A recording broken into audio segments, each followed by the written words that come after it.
Meine Damen und Herren, señoras y señores, ladies and gentlemen, in behalf of the Mr. Rafael Calventi, Ambassador of the Dominican Republic in Germany and of the Embassy, I'd like to express my appreciation for this invitation to participate in this meeting about cultural tourism in Latin America and the Caribbean.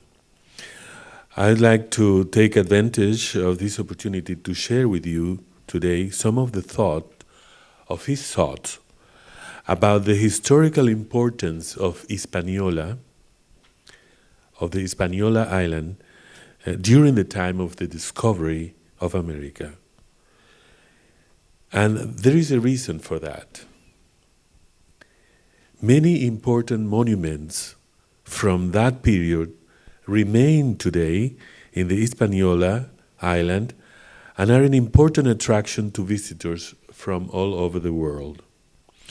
This Caribbean island is divided in two different countries with different political administrations and distinctive cultures. On the east, there is the Republic of Haiti, and in the west is the Dominican Republic, where I am from.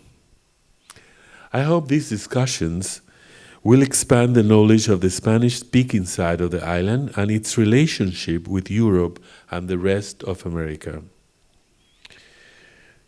From the moment in which Christopher Columbus set foot on the land on the Hispaniola island in 1492, millions of pages have been written, and there have been thousands and thousands of documents to study the important event of the discovery. The thing is that Hispaniola played a very important role in that time and will help us to understand the Western world as it is now and as we know it today. Travelers, history scholars, and intellectuals still have much to say and to contribute to the understanding of that encounter of two worlds 5 centuries ago.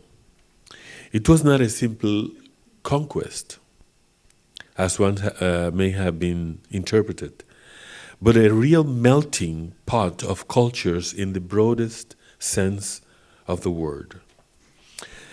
This conference today aims to provide insights into the adventures of Christopher Columbus and contribute to a more accurate vision and interpretation of historical processes that led to what we are today as a Western civilization.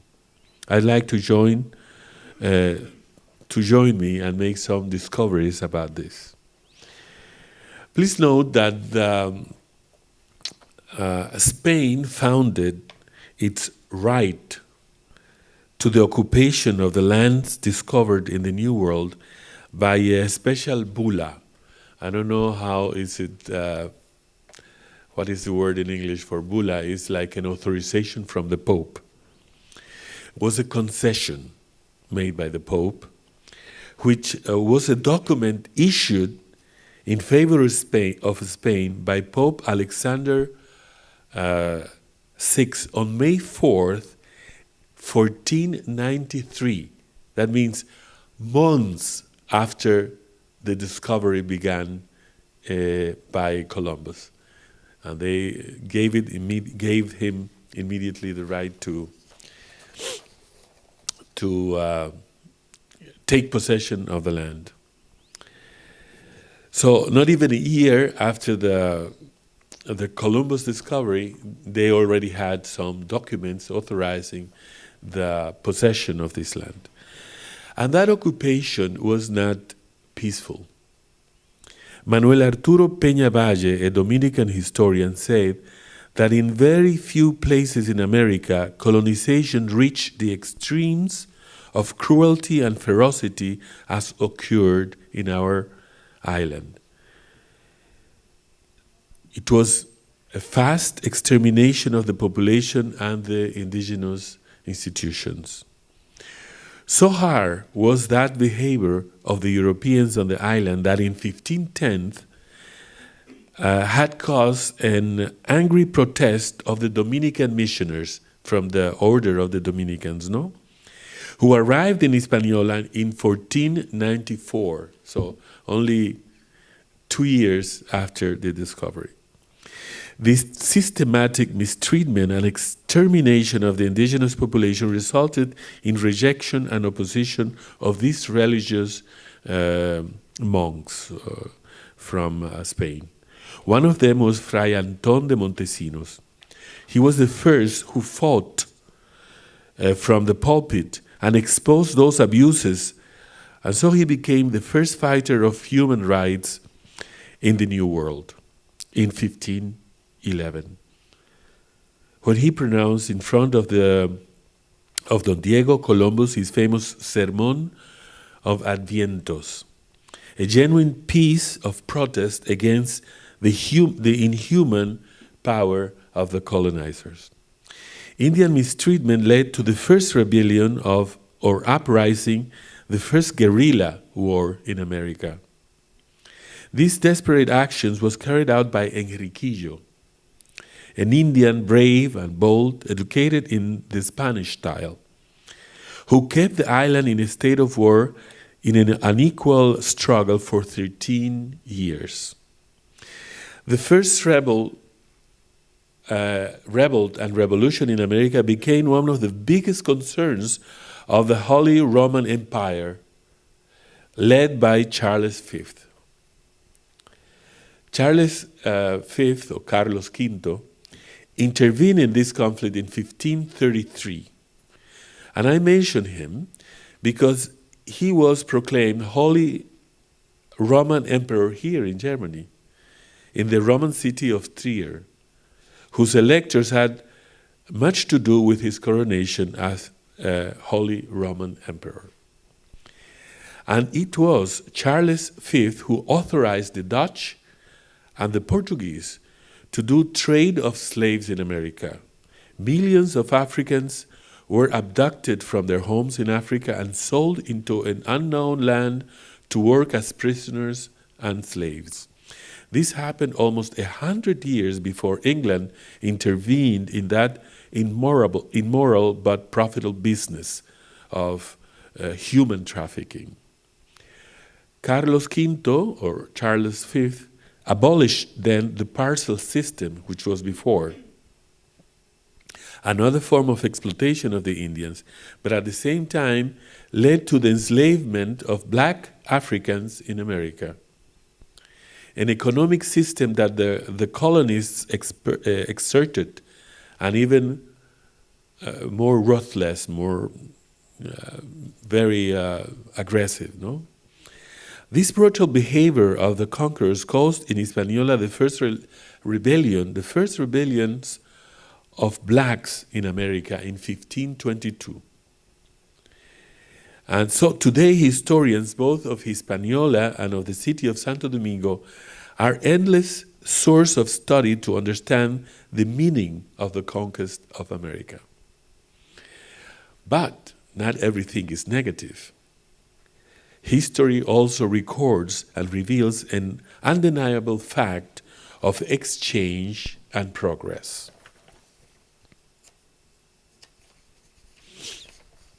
One of those things was the understanding of the shape and the size of the earth. And it is very interesting to know that were Germans who first used the name America to refer to the newly discovered continent. The cartographers Martin Walse-Müller and Matthias Ringmann, here in Germany, created the first Mappa Mundis, based on the epistolary exchange with Amerigo Vespucci. And that's why it's called America, because of Amerigo Vespucci. Here, universities were eagerly studying the maps that came from America. The Germans, Johannes Kepler, a cosmographer, made from those documents also a most accurate configuration of the planet at that point. 500 years ago, the idea that the man had of himself and of the earth was completely different. So the European culture, once arriving in Hispaniola, not only expands across America from our tiny Caribbean island, but returns to its original source, Spain, and is enriched in Europe, transforming the conception that man had of himself and having a better understanding of the world. That is how America enriches the language, literature, cuisine, and has many other aspects of, and enriches many other aspects of European life. Inversely, on the other way, the settlers from Europe, destroyed or radically transformed the lives and the culture of the Indians. For example, the commander Nicolás de Ovando from Spain traced cities in a very geometrical way, using primarily the grid, la cuadrícula, no? Starting a new conception of urbanism and architecture in America. Since the founding of La Isabela, the first European city of Hispaniola, the first city was created by Ovando was in 1494. But Ovando founded and developed in the island of Hispaniola 17 cities during his government. Hispaniola, and particularly the city of Santo Domingo, came to be very developed, and there was a lot of trade and experimentation with new crops. In fact, after the conquerors' incursion into other American territories, they returned to the island and brought in seeds, grain, fruits, and roots from the vast territory of America, which has an enormous, tremendous flora, tremendous kind of all kind of crops. And from Santo Domingo port, it was shipped back to Europe. It was shipped to Europe as the fruit of their findings. And many of these articles or crops or cultivos, no? They are very important in the economy of the whole world. One of those is the potato, no? Which is very important here in Germany, in Russia, everywhere. Corn and others, other kind of food, no? To organize the trade, there was una casa de contrataciones of America. Already in 1503, there was a really kind of bolsa de valores, or how do you say, trade, stock market, or not a stock market, but they were like dealing with buying and selling to the whole. It was in 1503. And the colonial city of Santo Domingo became so interesting, no, and so full of life in that time, in 1503, that the UNESCO proclaimed it heritage of international heritage of the humankind. In Hispaniola, plants were received from Europe as well. So we received plants in Hispaniola first, and then from there they spread out to the whole New World. And they were cultivated in the fertile territory of America. For example, in 1504, the Spanish settler Pedro de Atienza brought sugar cane to the island. A few years after discovery, in 1515, was already working the first mill of sugar, or trapiche, a sugar mill, located in what is now the Dominican Republic. And in 1550, The sugar industry had achieved a remarkable development, both in our island and in the neighboring Cuba, but also in Brazil. And Brazil became very important in the sugar business at the time, but it was first brought to Santo Domingo. The bananas were brought also to Santo Domingo for Bartolomé de Berlanga, Fray Bartolomé de Berlanga. He was a priest. And he first planted them in Hispaniola, and then with new strains led to Mexico and Panama, and its cultivation spread out through all Central America. Later, Berlanga, he was from the Dominicus monk, became bishop in Panama, but the history remembers him for his bananas. And the history, and usually they call all these countries around Central America like banana republics, in a despective way, of course. I want to emphasize that long before it was founded in Santo Domingo, the first university in America, which was in 1538, La Universidad de Santo Domingo.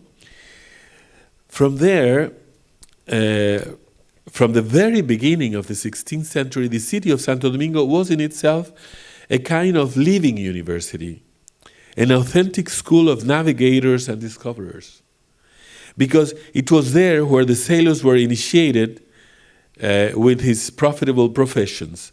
So they were formed there, and from there they discover other countries.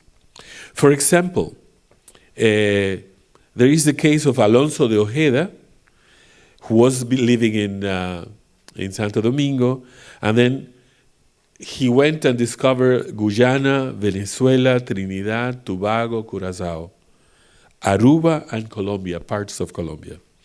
And Diego Velázquez discovered Cuba in 1493. Pedro Alonso Niño, who was also living in Santo Domingo, discovered the Margarita Island and the root of the pearls in Venezuela. Vicente Yáñez Pinzón, from the island, was living in the island as well, and he went out and discovered Brazil and the Amazon in 1500. Francisco Pizarro arrived in Hispaniola in 1502 and 1509 and participated in expeditions and discovered that part of Puerto Rico and Florida. And Alvar Núñez Cabeza de Vaca went out of the Hispaniola and discovered the Gulf of Mexico. And was also Hernán Cortés was living in Santo Domingo. He had a problem because he fell in love with a woman of another man, and he had to run from the island with his men. And he discovered Mexico. So there is in Santo Domingo a lot of interesting buildings and architecture from that time that shows the prosperity of the city.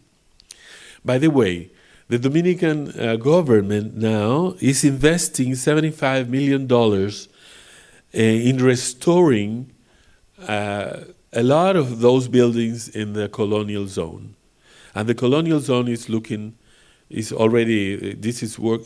in progress, so it's looking very good right now. And traditionally, there is the Alcázar of Columbus that is very visited, and many other interesting buildings.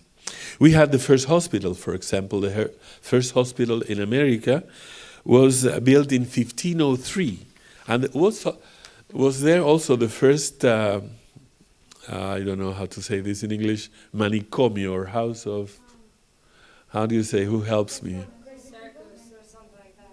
What? Oh, yeah. It was psychiatric hospital. Okay, thank you. It was there, the first hospital, and still there is a convent, and the priest used to take care of the people that had problems in their heads. And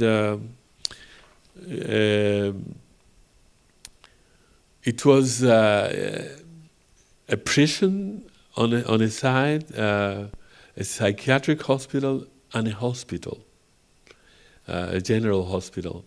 And there were so many interesting things. For example, in front of these ruinas of San Francisco, because that's called San Francisco de Asís, in front of it, every week, every Sunday afternoon, there is a cultural event that is free for everybody, paid by the city of Santo Domingo, which is one of our musical groups and one of our musical genres that is called son.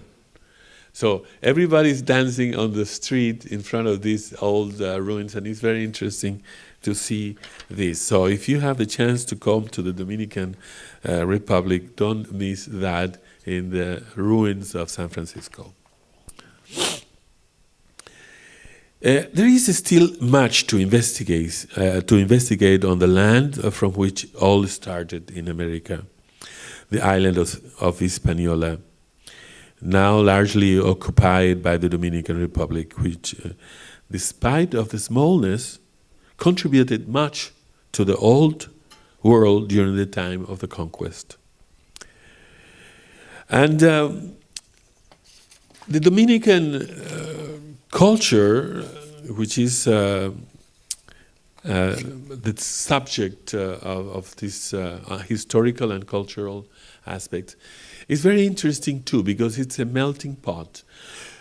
We have in our music a lot of influence from Africa, a lot of influence from Spain, and still we have influence from the Indians that used to live there. So it's a very interesting music. There is many ways of expressing it musically. But also, in terms of art, we have been in painting and fine arts. We have had a lot of influences from different countries. The first one was from Spain, of course. In Spain, they came and they built the first cathedral in America. But there came painters to paint and to work the wood and to make sculptures from Spain. We had a wonderful wood called mahogany, and with this mahogany they built a lot of sculptures, and still they are till the day of today. So after the war, not the Second World War, but the war in Spain, there was a huge amount of artists and intellectuals that came to the island of the Dominican Republic.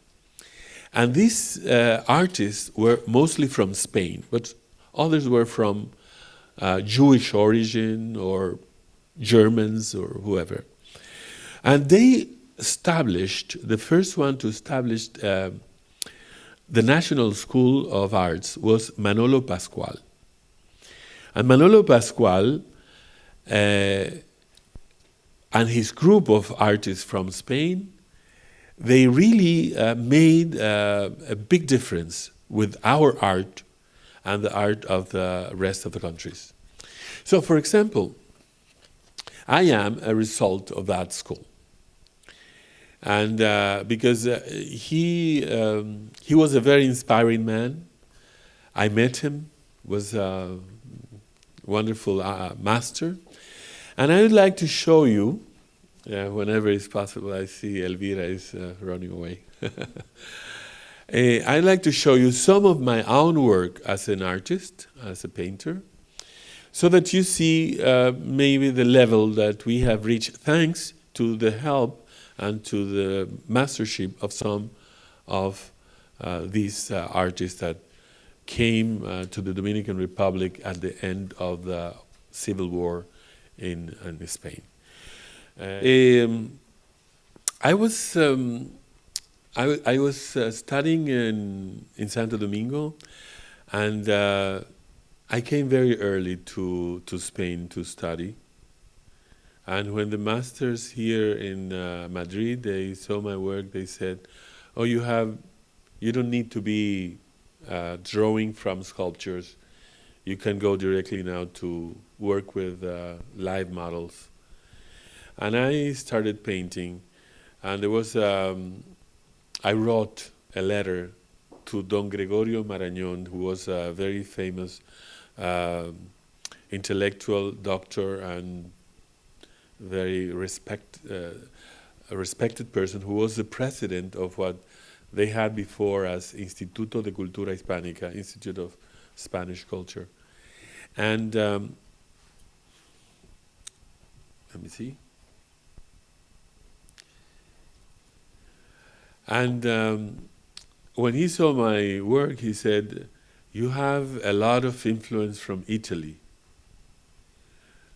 I stayed quiet because I didn't go to Italy at the time, and I said, "Oh, really?" And he asked somebody from the institute to look at my work, and they provided the opportunity for me, which I appreciate a lot, to exhibit in those cities you mentioned, which were Málaga, the Museum of Fine Arts in Málaga, the Instituto de Cultura Hispánica in Madrid. Is moving? Oh, good. And it was, at the beginning, my work was very classic, very figurative, and mostly about the human body. But these paintings that you're looking at now, I don't think the color is very faithful, but anyways, they are called Orgánica series. They are forms shaped in the shape of nature. Oof. Sorry. So they were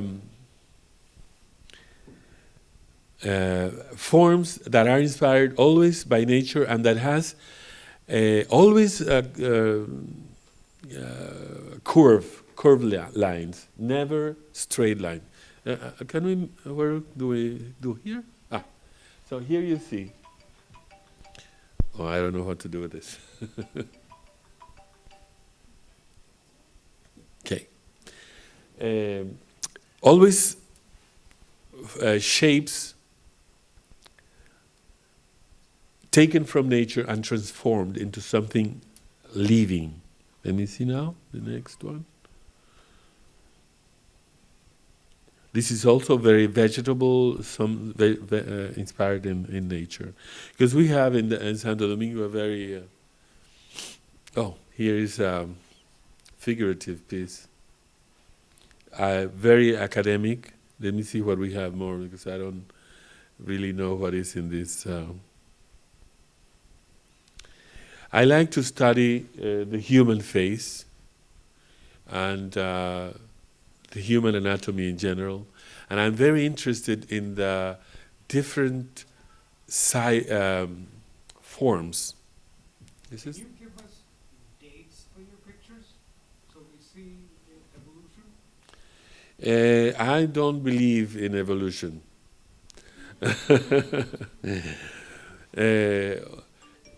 Progress is simply to change, to move.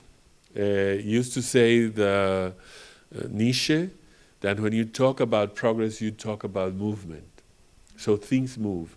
For example, the paintings made in the caves of Altamira, for example, to mention a place in Spain, or Ajanta in India. These forms, these drawings on the caves, were as modern as Picasso, at that time. So there is no time for art. I work a lot with the human form. Okay. And always the position or the woman seen as a powerful being and as a goddess many times. I think women are wise, they have a lot of wisdom and a lot of power. Sometimes they're not conscious about it and they don't use it, but they should. Again, this is a piece from maybe 12 years ago. and this also. So here you have had a little bit of the figurative work, more figurative, and more another one of the organic forms. Any questions? Any more? So you do both at the same time? I could. If I get tired of one thing, I could do the other. I have worked in Berlin, a new series that is not here, that is also organic forms. It's going to be presented in Michigan at the university at Ann Arbor, which is a very important art school. This bowl that we see it's just the bowl. It's like the wisdom of the women represent, or it's. I like to paint this. It's in many of my painting, also in abstract paintings it is, and this corresponds to a painting called, to a series called Fortuna, Fortune, and there is this fortune crystal transparent ball. To see the future, or Exactly. something. Yeah. Okay. And I just observed that the women's look a bit masculine sometimes. Yeah. The what? They are a bit. No, I mean not so. They're feminine in the face, but in the body structure they're strong. Yeah. Well, sometimes I use models to work, and sometimes, mostly of my models are usually dancers. Okay. And they are very developed in their muscles, and I like that. It gives you the sense of power, even when she is not in an aggressive but the power is there, and I like that. No, thank you. See, also, I think all the pictures also show your early training with sculptures, because all the forms, although they're two-dimensional, have a three-dimensional quality to them. Yes, it's a very good observation. I made a series of sculptures after making a series of paintings, like let me see.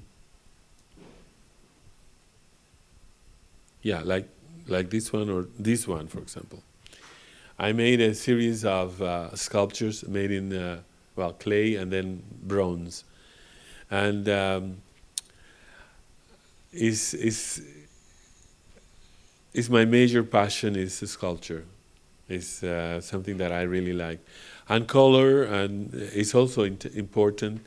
But I transform myself when I do one thing or the other.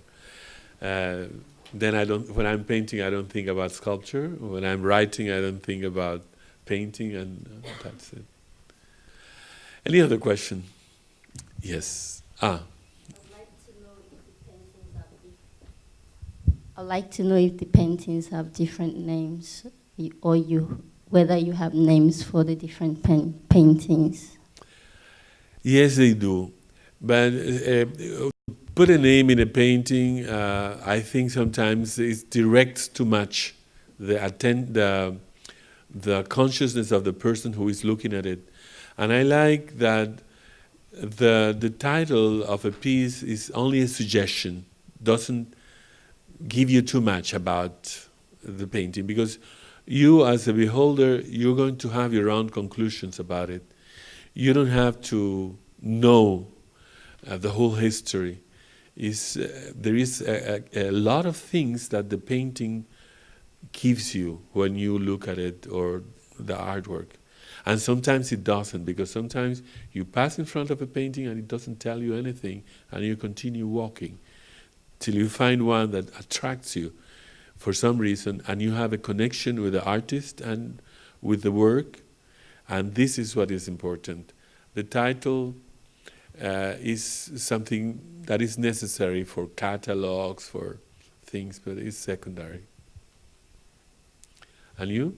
Yeah, thank you for your presentation and for showing us your work. I wanted to ask you a bit more about your role as cultural attaché at the embassy, and especially how being an artist helps you or affects your work in the embassy?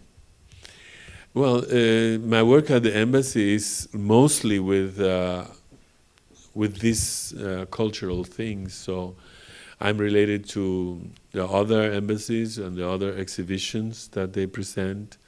And I organize, for example, the participation of Dominican Republic in festivals, like when there is the Berlinale or the Frankfurt Fair, book fair, or now we're working on a Dominican Cultural Week.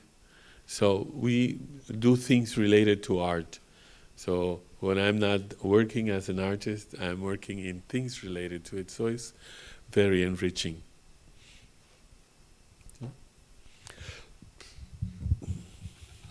When is this show of yours, if you don't mind sharing the dates, in Berlin and where? I have the paintings done, and I'm working now on the dates and on the place. So if you want, if you're interested in looking at my new series of paintings, I will gladly communicate with Elvira and have some invitations for you to take a look at these new paintings. Not only this, we are interested in that you consider the ICD as a place. Why not? It's a wonderful place. Sorry to be so spontaneous, we can talk about it later. So any more questions? Hello. Hello. My name is Lucas, and I have studied architecture and fine arts. So I'm interested in general about the artistic and cultural field, and especially what you're doing. I mean, this connection, let's say, between arts and this embassy, or let's say this. And this? The work at as an ambassador or at the embassy. My question is, let's say in the art field, there is always this discussion of identity, let's say, or as coming from Greece, let's say all my studies, or at least at the beginning, we had to learn a lot about Greek ancient culture, tradition, and past. And because we are in Greece, and we have to learn about the, let's say, national identity or the national tradition. And then it comes the question when someone tries to open his work to the world, let's say there are some questions that refer to this specific, let's say, target group of the country or the state or among people that share the same tradition. And then is the other question of how someone that comes from an area or a cultural tradition with a specific history, how can relate this work to the international field or to the international dialogue? Because, I mean, not only Greece, but also there are many other places that they deal with a specific past, but also they are trying to find a voice on the contemporary dialogue, let's say, and there is always an interesting place in between, which is not always very clear, but is always to try to find out which can be the connection or the thing. So I don't have a specific question, let's say, but more, it's always this question in my background. Yes. How you deal with a specific tradition that you come from, or also from the Dominican Republic and the history that the specific place carries with the development of America and the relation to the Western world and all these things, and also to the, let's say, current international dialogue. I think I understand what you're trying to say, and there has been a lot of efforts to restrict culture and to create maybe boundaries or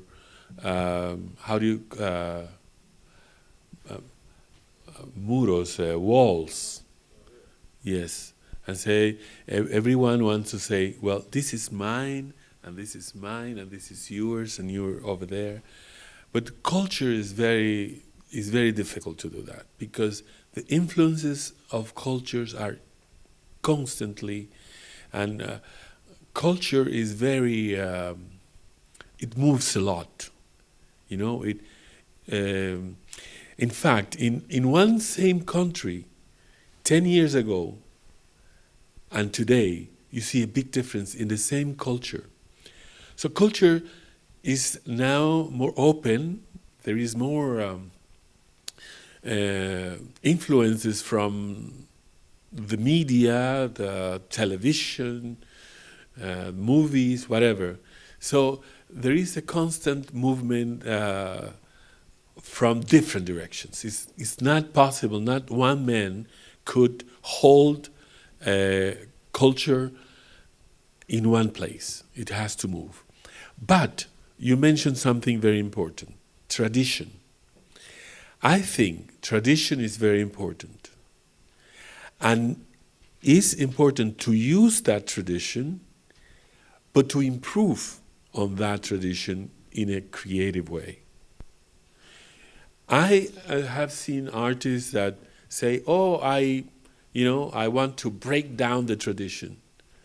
There is no breakdown. It doesn't break. The tradition is always there. It always changes. But there is a line, invisible line, that connects us.